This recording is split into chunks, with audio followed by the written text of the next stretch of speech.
Good morning, or depending on when you're watching this, good afternoon, good evening, or good night. My name's Ross, and as always told, I had a voice radio. So today, we're going to be looking at a new Alolan Vulpix. I know what you're thinking.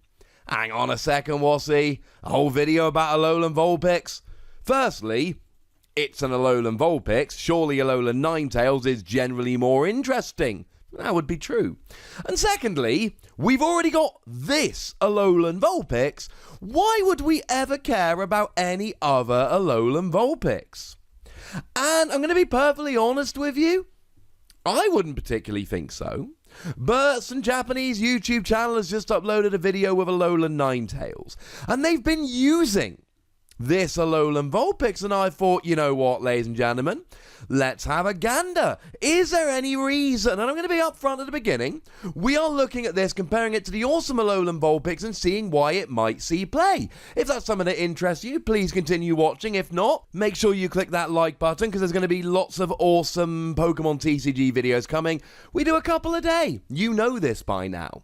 Okay, so we should probably give a quick translation. The translation comes from, it's clearly from David. Where else is it going to be from?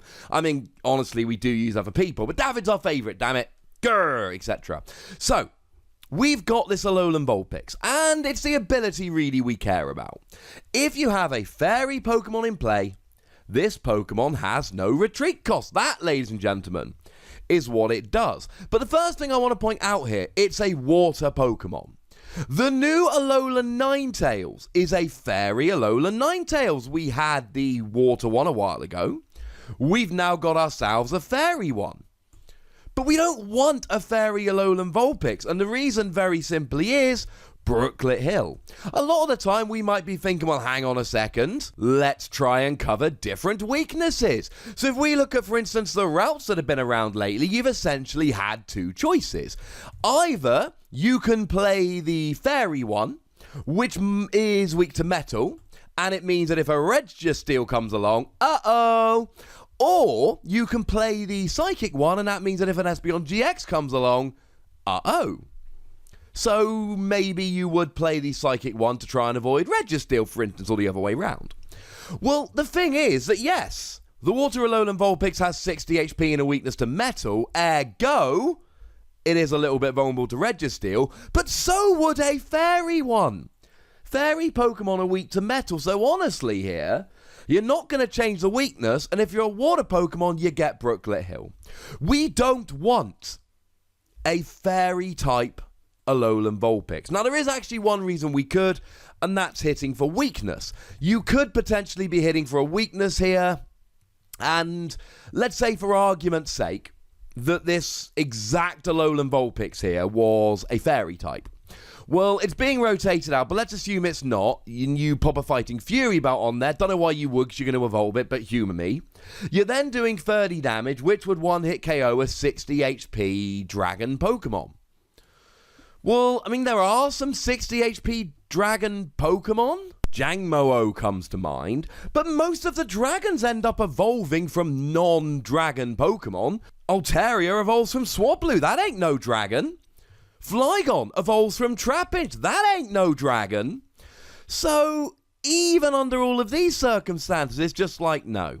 Now, the one argument for a fairy type is if you're up against something like a Rayquaza, for instance, you whack a choice band on there and then you're hitting 100 with weakness and getting a 2-hit KO, and there's nothing really that relevant weakness to water at the moment. Maybe Turtonator GX at a bit of a push. So okay, that's a reason to play it there, but generally speaking, Brooklet Hill trumps everything. You don't want to play a basic when you could play a different basic that can be very easily searched out with a stadium card, and if there's no other stadium you want to play, and might I remind you that Fairy Garden is rotating, taking away that one stadium that Fairy Pokemon would really want to use, and you might as well just play the water one with Brooklet Hill. Okay, so now we've established, actually, it's not a fairy Alolan Vulpix, even though we're getting a fairy Alolan Ninetales, but that's good. We don't want a fairy Alolan Vulpix. So, can we justify playing this one instead? Look, in terms of attack, they've both got the same attack. Double colorless energy, 20 damage. so there's nothing to choose there. They've both got the same weakness, they've both got the same retreat cost. As a side note, they both get free retreat with escape board post-rotation, so that's pretty nice, although as we're going to see, it shouldn't be relevant for one of them. They've both got 60 HP, they're both water Pokemon and can be searched with Brooklet Hill. They are essentially, except for the first attack / ability, exactly the same. The thing is, the Guardians Rising Alolan Vulpix has got Beacon. For 0 energy, you get to search out any 2 Pokemon and get rolling. That's awesome! And here's the thing, on the one hand, with N rotating out, it's more likely that if you use Beacon, your opponent is not going to be able to make you shuffle your hand into your deck, getting rid of those Pokemon, so you're more likely to keep the Pokemon for which you've searched. On the other hand, I think Bridget leaving might have a really big impact on the playability of the Beacon Vulpix. You see, what we do at the moment is we go and grab a turn 1 Bridget, often using a Tapu Lele, and then as long as we've got an energy in hand and a Pokemon with a retreat cost of no more than 1 in the active, which usually the answer to both those questions is yes, that is something we can usually assume, you attach the energy to the active, you retreat it, and up you go. So we saw this in Gardevoir decks all the time. They would start with something like a Ralts, or maybe they would start with a Remoraid, for instance, and whatever you ended up starting with, you would attach an energy, manually retreat, pop up a Alolan Vulpix, and then you don't need an energy because Beacon is for free. But in a world where we're not going to have Bridget because it's rotated out, then the chance of searching out that Alolan Vulpix is going to be a bit more of a pain. You see, Alolan Vulpix gets you the Pokemon you want, but you can't do anything until next turn, even if your opponent doesn't play an N.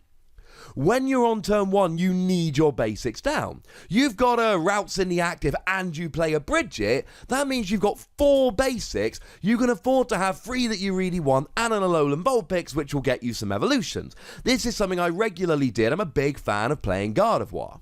But post-rotation, you're probably going to be playing more ball search cards, like Nest Ball for instance, and you may well end up having to use that turn 1 Cynthia, or that turn 1 Lily, in order to try and search out more of them. So maybe you end up getting 4 basics, and then you're good and rolling, but a lot of the time you're not going to be able to. So the first thing to say is, I expect Beacon Vulpix to be a lot worse after rotation, losing Bridget, opening the door for something else. And then we get to the ability. This ability that gives you free retreat as long as you've got a fairy Pokemon on the board. And, okay, maybe you're playing an Alolan Vulpix deck, but at some point you're going to get a fairy Pokemon out. Whether it's a Dedenne or something along those lines, you're going to be okay. You're going to be able to get a fairy Pokemon. Maybe you even end up getting a fairy reprint of Tapu Lele GX at one point. Okay, probably not going to happen, but a man can dream, in which case that would be wonderful. The thing is, we're losing Floatstone after rotation, and having free retreat is awesome. Lots of us, pretty much all of us I would imagine, have played Tapu Koko at some point for the free retreat. This gives you a free retreater. Pokemon gets knocked out, you whack this into the active so you can retreat it. The thing is, Beacon does nothing for you in the middle of the game. If you're having to use Beacon to search Pokemon on turn 6 or 7, you're probably not winning that game.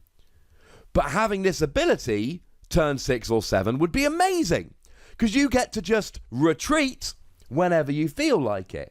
Maybe you have a Pokemon on the bench, because remember, these Alolan Ninetales decks are going to be playing Aqua Patch, so you put this Alolan Vulpix in the active, Aqua Patch onto your bench Pokemon, you've got a free retreater ready to go.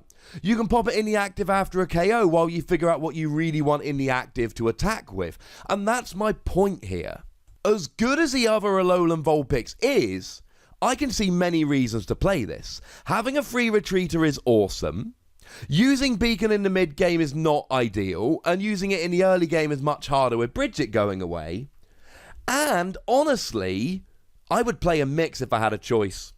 What I think you really want is one Beacon Vulpix that you can search out using Brooklet Hill.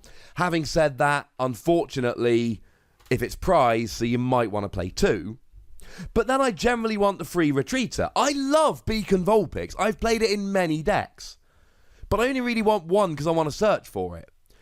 Unless you're doing a turn 1 beacon, I would just rather have one that had free retreat, because let's face it, if you're playing this, you can get a fairy Pokemon on the bench at some point nice and easily.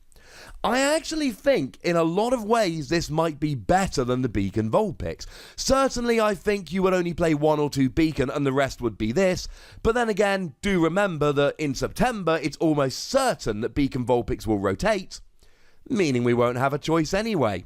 I saw this Alolan Vulpix and at first I was like, meh, we've got a great one. And the more I started thinking about it, the more I realised there were actually lots of different parts to it, and then I thought, you know what? I actually want to do a video looking at all this, because if I've sat here and thought about it for this long, you guys might be as well.